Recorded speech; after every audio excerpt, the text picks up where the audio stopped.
Вербален инцидент и физичка пресметка имало на последниот состанок на местниот одбор 8 ноември на СДСМ Штип, потврдуваат извори на ТВ Стар од партијата. Атмосферата почнала да се вжештува уште при толкувањето кои можат, а кои не можат да бидат предлагани за кандидати за новиот извршен одбор, а при тоа да нема конфликт на интереси или акумулација на функции. Конкретно, за поедини членови спорно било кандидирањето на новоизбран советник за повторно членство во извршниот одбор, на што негов близок роднина сега повторно инсистирал.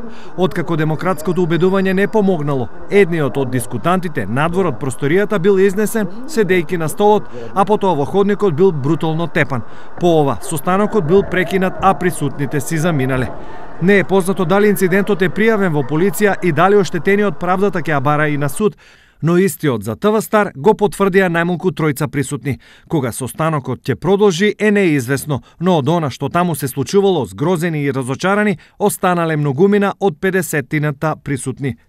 Инаку, овој состанок е само еден од низата на речиси 60 колку што СДСМ има одбори во Штип, кои треба да се одржат до 19 декември и на нив се предлагаат кандидати за членови на општинскиот извршен одбор, кој брои 19 членови.